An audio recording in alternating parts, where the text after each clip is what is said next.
Hey everyone, welcome back to Fairies and Folktales.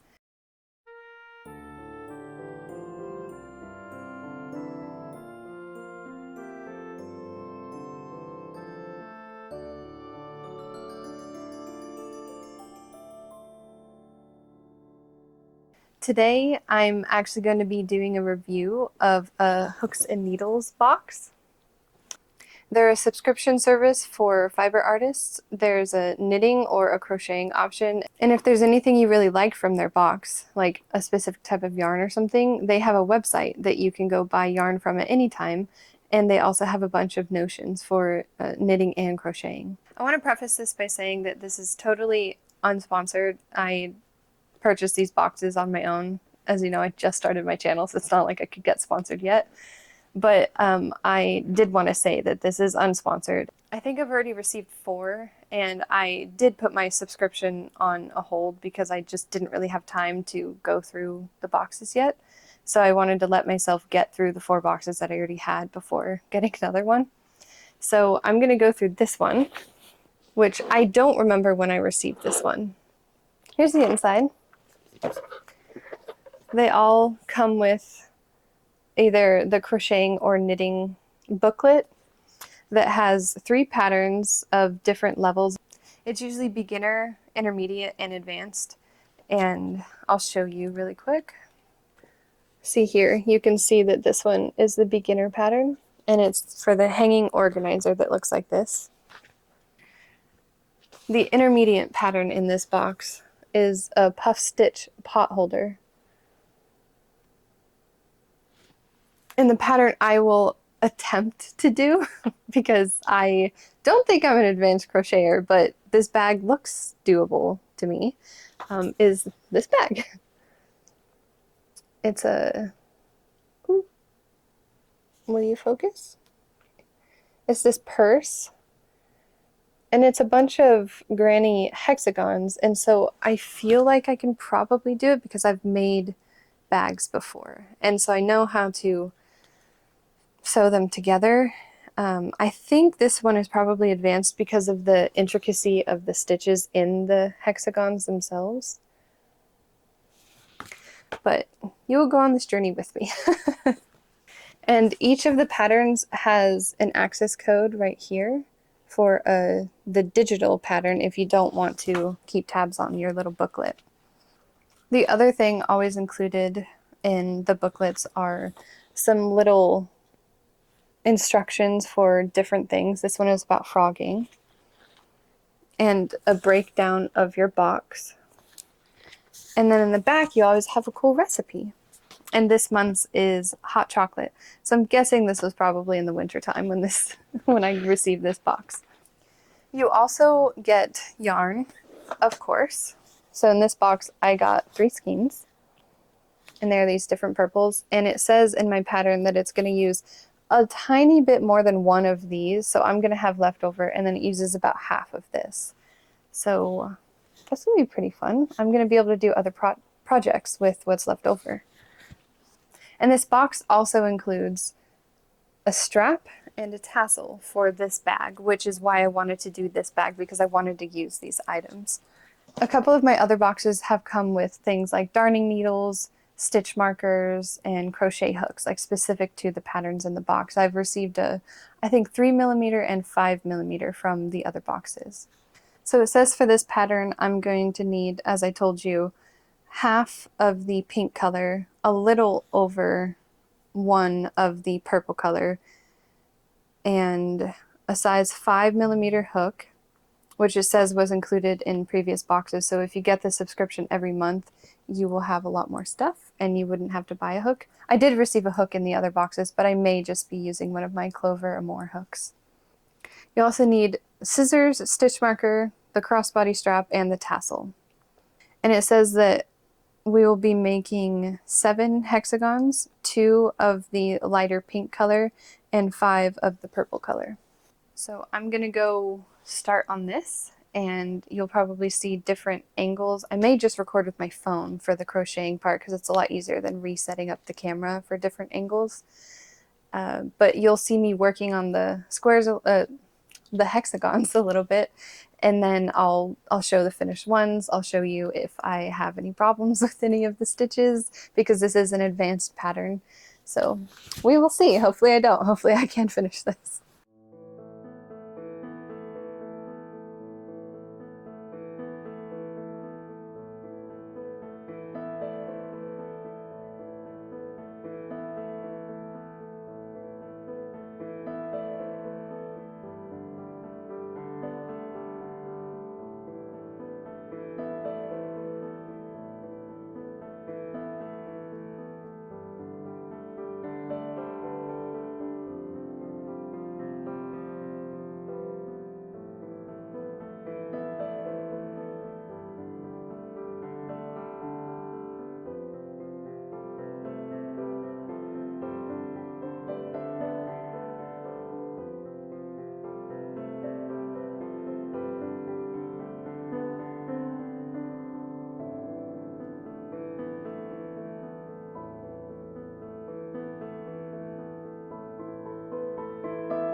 I have finished the project. It's adorable.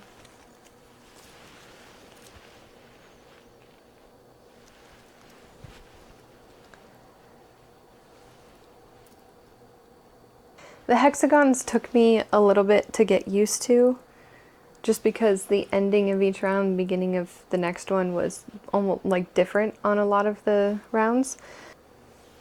But I really, really love the puff stitch. I think it's really cute. And I like this shape of bag where it's, instead of doing an extra one on each side and then seaming in the middle, they're folded in half to make the bag. So it makes it smaller. But I think it's a really cute design, and you could definitely make it bigger with more hexagons. But I think I'll make another similar to this, like with the same pattern. So I know I said at the beginning the amounts of yarn that it told me I'd need, but I wanted to go over how much I actually used. This is how much I had left. Remember, I started with 2 of these and then 1 of these, and this is what I have left. I weighed them before, and they were actually 47 grams instead of 50 is what they claimed to be. I know there's a fluctuation in grams for yarn, but for most of the yarn I have, it's usually a little above or right below. This was a little bit far below what I'm used to, but I still had enough, so it's okay.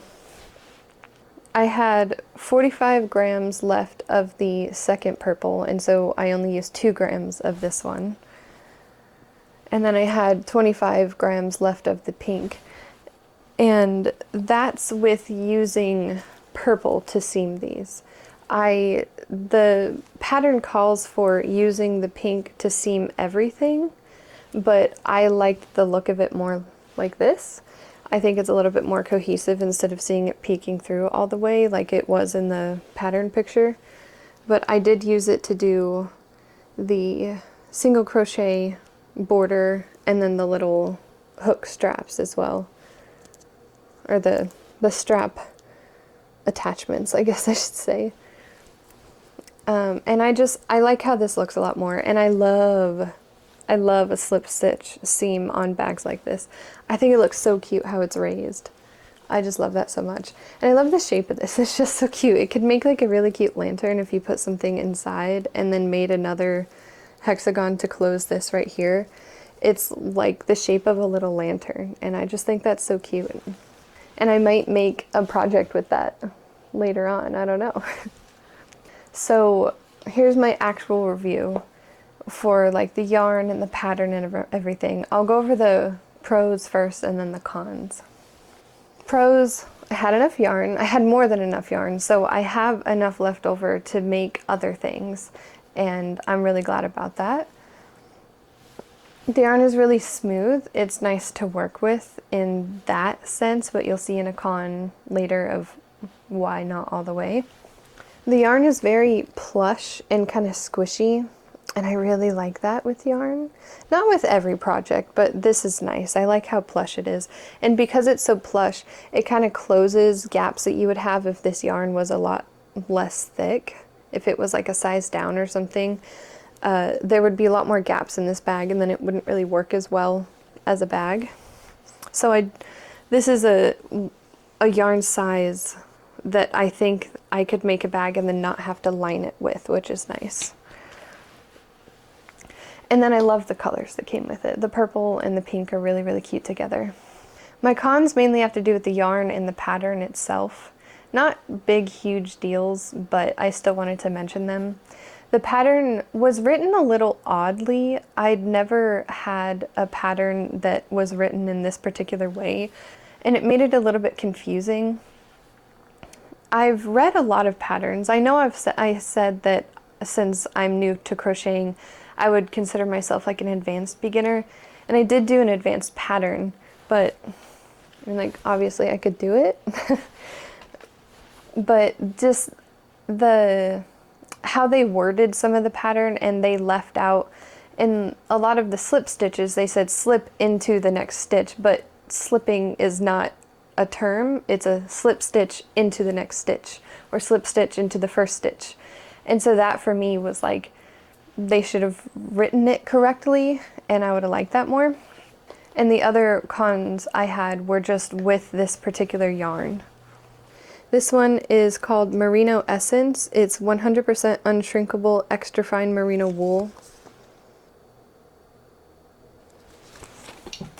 It's not spun together super tightly, and so the yarn splits really, really easily. And you probably saw in some of my clips of me working on the bag how I kept on having to go back in stitches, especially when doing puff stitches and you're having to pull through one strand of yarn through like 7 loops on your hook.